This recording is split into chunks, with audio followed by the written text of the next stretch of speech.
삼국지 관우의 맥성 패배, 관우의 비참한 말로와 패전 분석. 관우는 소설 삼국지연의에서 충신의 전형으로 등장하고 있으며 송나라 이후로 관제묘를 세워 그를 무신 또는 제신으로 모시는 등 중국 민중 신앙의 대상이 되었다.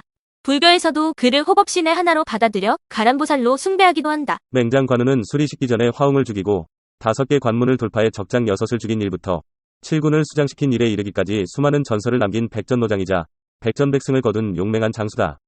그러나 관우는 결국 맥성에서 패해 평생 씻지 못할 한을 남기고 말았다. 지금까지도 사람들은 교만심을 스스로 억제하려고 할 때 관우의 맥성 패배를 타산지석으로 삼아 마음을 다잡곤 한다.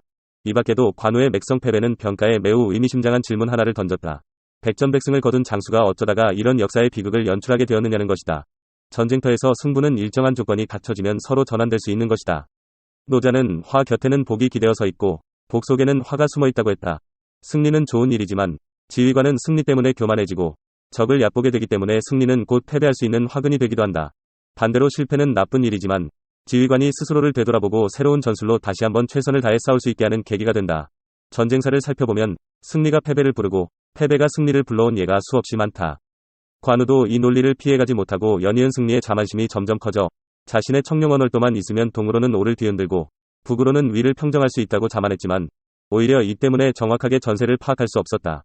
관우가 맥성에서 패배한 후 동호가 계속 마음을 공격하는 전술로 촉군을 와해시키는 바람에 촉군의 군사력이 날로 약화되었다. 그러나 관우는 이런 불리한 상황에서도 군대를 정돈하거나 군심을 안정시키지 않고 오로지 제 한 몸 용맹함만을 믿고 무조건 맞서 싸우려 했다. 나중에 군사 몇 기만을 데리고 포위당했을 때도 좁은 길에는 매복이 있을 수 있으니 큰 길로 가야 한다는 부장 왕보의 건의를 묵살하고 매복이 있다 해도 두렵지 않다. 고 외치며 독불 장군처럼 행동했다. 그러더니 동호의 매복에 걸려들어 가까스로 몇 번이 고비를 넘기고 도망쳤지만 결국에는 적에게 사로잡히고 말았다. 병법의 가장 큰 화는 적을 얕보는 것이다라는 말이 있다. 장수가 여러 번 승리에 교만해지면 지략도 준비도 없이 무턱대고 전투를 벌이게 된다. 관우 역시 홀로 궁지에 몰렸을 때 그에게 남은 것은 계략도 지혜도 아니요 오로지 용기밖에 없었다. 지휘관이 승리감에 도취되면 적을 무시할 뿐 아니라 전략 목표를 잊고 대국적으로 사태를 조망하지도 못하게 된다. 관우의 이런 약점을 잘 아는 제갈량이 군대를 이끌고 서천으로 진격하면서 그에게 북으로는 조조에게 대항하고 동으로는 손권과 화친하라는 형주를 지키는 원칙을 당부하며 반드시 지킬 것을 누누이 강조한 바 있다. 관우도 처음에는 신중을 기하여 동호의 동향에 주의했지만 나중에는 점점 제갈량의 당부를 잊기 시작했다. 관우의 맥성 패배를 분석할 때는 이 사건을 전체적인 전략과 떼어놓고 생각할 수 없다. 군사지휘관이 훌륭한지를 평가할 때는 단순히 승리 횟수만을 보는 것이 아니라 전략적 안목을 갖추었는지를 가장 중요하게 생각해야 한다. 전쟁터에서 주도권을 가지기 위해서는 열심히 싸우면 그만이지만 전략적인 면에서 주도권을 쥐지 못하면 그 전쟁에서 진정으로 주도권을 가졌다고 볼 수 없다. 예로부터 전쟁터를 누빈 영웅모걸들이 최종적으로 패배한 원인은 출중한 무예를 갖추지 못했거나 군대가 오합지졸이어서가 아니라 거시적인 안목과 전략적 목표가 부족했기 때문이다.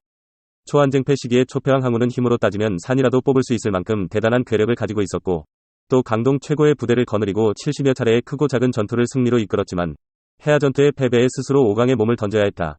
어찌 보면 관우는 항우의 전철을 밟은 셈이다. 마오쩌둥은 중국혁명의 전략 문제라는 자신의 저서에서 다음과 같은 견해를 피력한 바 있다. 전쟁사에서 연전연승을 거둔 후 한 번의 패배로 이전의 공을 모두 물거품으로 만든 경우가 있는가 하면 연전연패 후 단 한 번의 승리로 전체적인 국면을 역전시킨 경우도 있었다.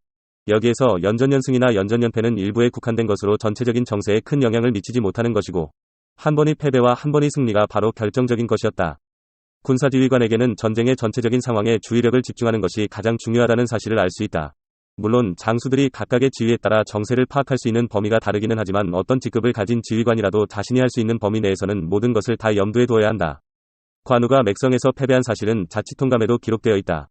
관우는 스스로 고립무원의 처지에 처했음을 알고 서쪽으로 가서 맥성을 지켰다. 송건이 사자를 보내 투항을 권유하자 관우가 거짓 투항하며 성벽에 기치를 내걸고 허수아비를 세운 뒤 기회를 보아 도주했다. 그러나 병사들이 모두 흩어져 그의 곁에는 겨우 10명의 기병밖에 남지 않았다.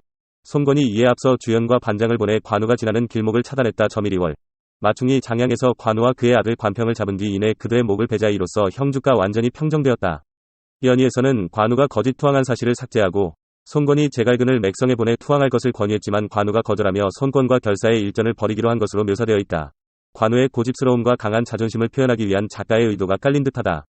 유용하게 보셨다면 이 주제에 대한 여러분의 의견을 댓글로 달아주세요.